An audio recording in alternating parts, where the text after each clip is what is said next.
So I'm just going to give a brief overview of the immigration detention system in the UK, and then talk a bit about the work that SOAS Detainee Support does, supporting people who are resisting the border in detention, and also talk a bit about why we call ourselves an abolitionist group and about the role that I think our group can and should play within the wider migrant solidarity movement.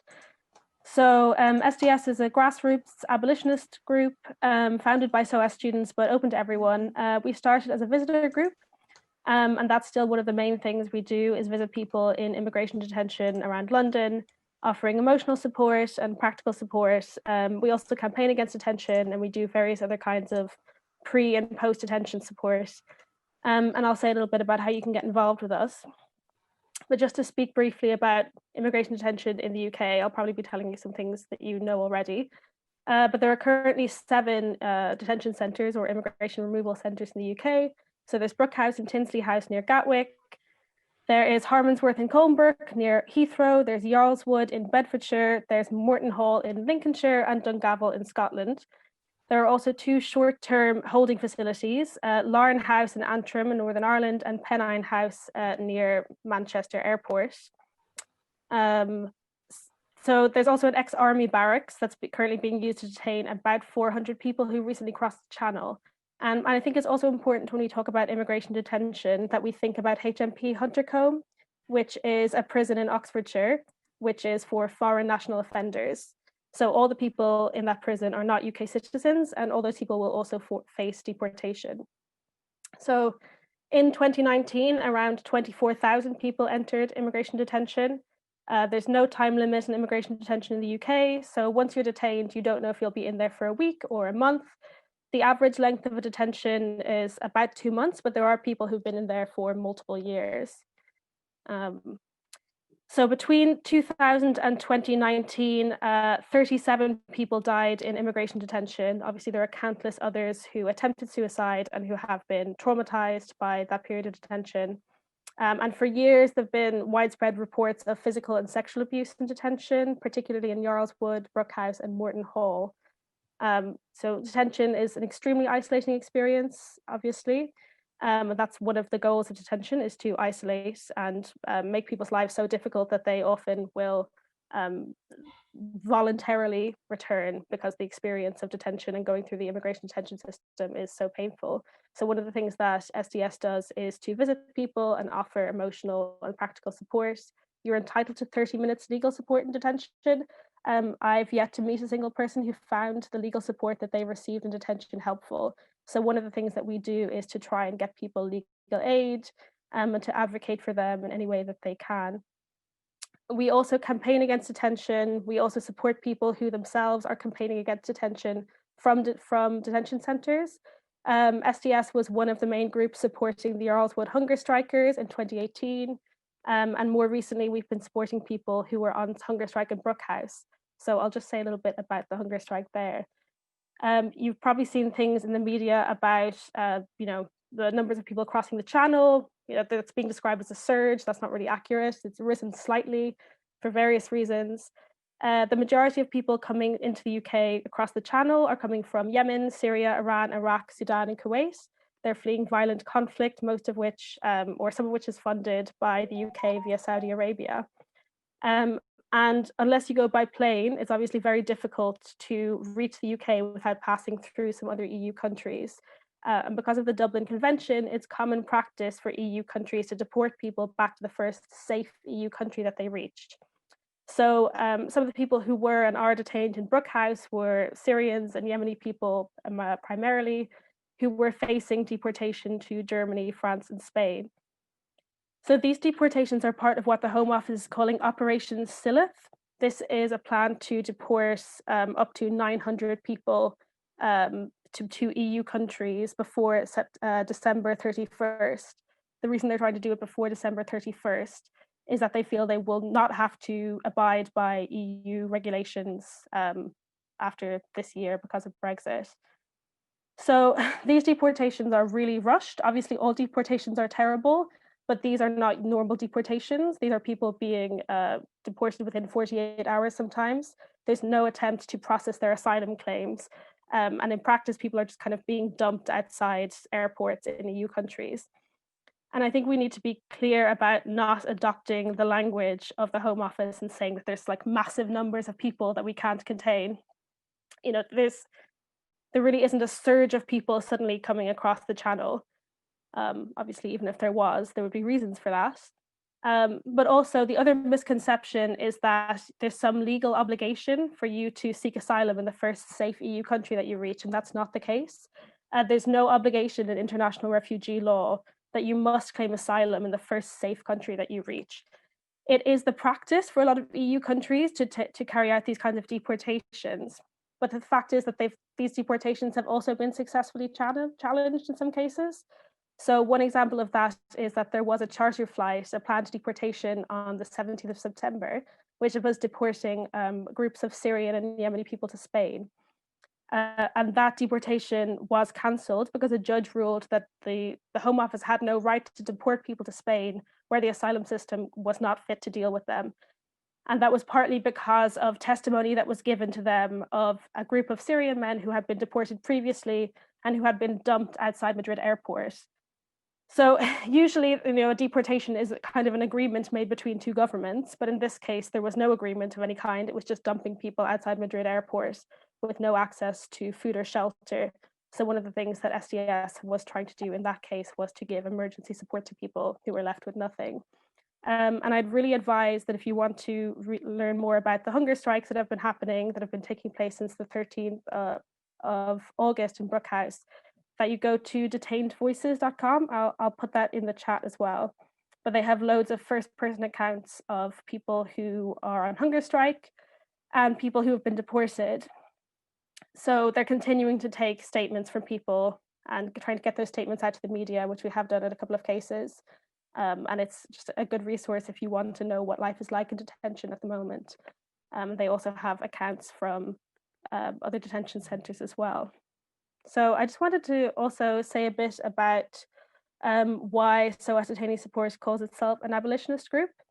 So by an abolitionist group, we mean that we believe in a world without borders, and also without prisons in any form. And I think as a movement, we need to be clear that there's no kind of separation between detentions and prisons.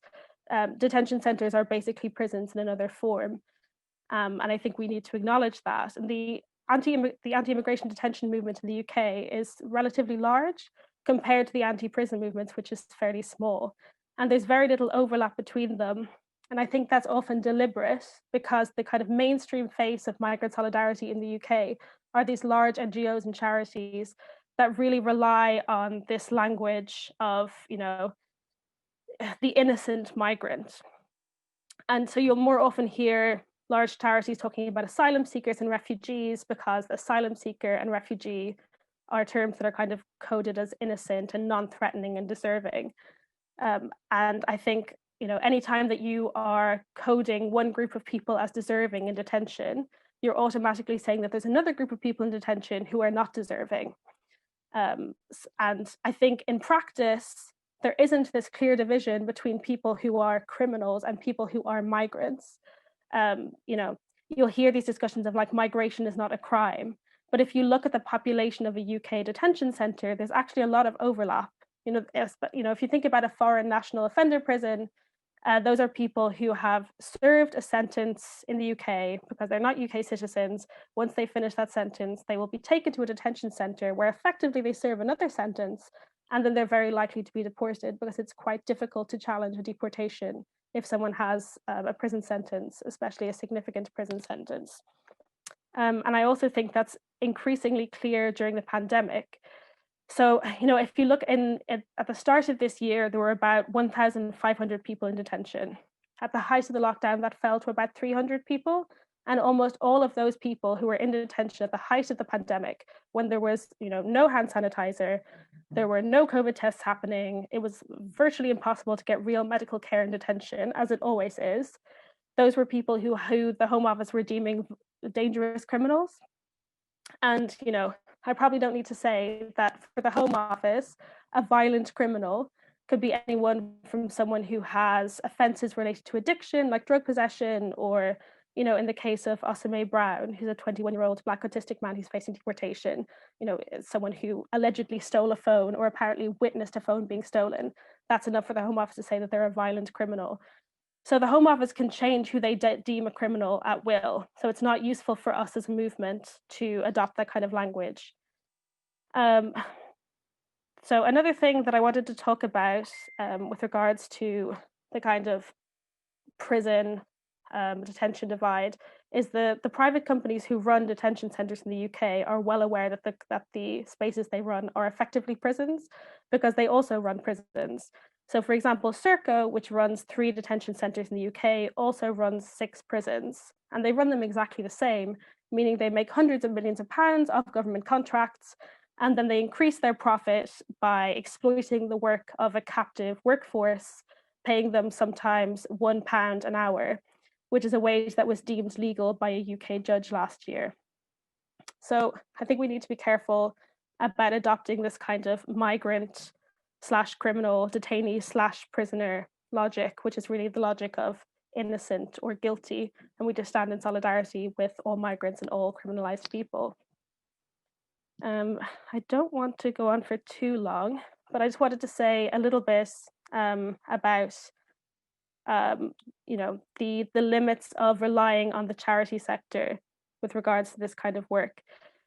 So as I said, the face of migrant solidarity in the UK are these large NGOs, and you know, NGOs can do some valuable work, but while they're relying on funding and private grants, they can't, or they're not willing to make the kind of radical demands that we need. And just to give one example of that, one of the main campaigning issues for the kind of big anti-detention groups in the UK is this 28-day time limit. And like, yes, okay, if you were detained and you don't know when you're going to be released, that's extremely stressful. But the solution to that is to not detain people. You know, being detained for 4 weeks is also extremely traumatizing. And not to mention the fact that Detention Forum released a publication in which they said that at a certain point in June 2018, if there had been a 28-day time limit on detention, 59% of the people currently in detention would not be in detention. But the question is, where would they be? Because if the answer is they would have been deported, that's not a victory. Like, as I was saying about the people who were detained in Brookhouse, some of those people had their deportations rushed through within 48 hours. They were in detention for less than 48 hours. That's not a victory. And, you know, it's not even clear that the charities that are campaigning on this issue are making much headway. So there's no reason for us to allow our imaginations to be shrunk in the same way that some of these large charities are willing to have their imaginations be shrunk. I think we should be clear about what our demands actually are. And the final thing I want to say, sorry, I know I'm running over a bit, is just that I think it's really important that when we do our solidarity work, we don't kind of internalize the logic of the border ourselves. I think it's really common to treat the border as this kind of vanishing point, and the minute someone crosses over, we can't reach them anymore. They almost like don't exist for us anymore. We've done all we can. And that's just not the case. Obviously, once you were deported, you're still a person and you still have all the needs that you had before you were deported. So one of the things that SOAS Detainee Support has been working on is staying in touch with people who were deported and offering post-deportation support. Whether that's financial, we have an emergency post-deportation support fund, or you know, helping them with legal issues. So I think we need to really work on strengthening a kind of international movement, so that if you are deported and you were, you know, dumped in Madrid or Düsseldorf or Athens, wherever, there's a network there that's waiting for you because there's cross-border communication. And that's the kind of cross-border work that charities are either legally unable or for various reasons unwilling to do. And that's a space that where I think smaller groups who are not official can step up and support people. So I think I'm going to leave it there, but I would really encourage people to get involved with SOAS Detainee Support if you're interested. You don't have to have any connection to SOAS, I don't. And you know, we always need more people. So I'm going to put our email in the chat, and please do get in touch if you are at all interested.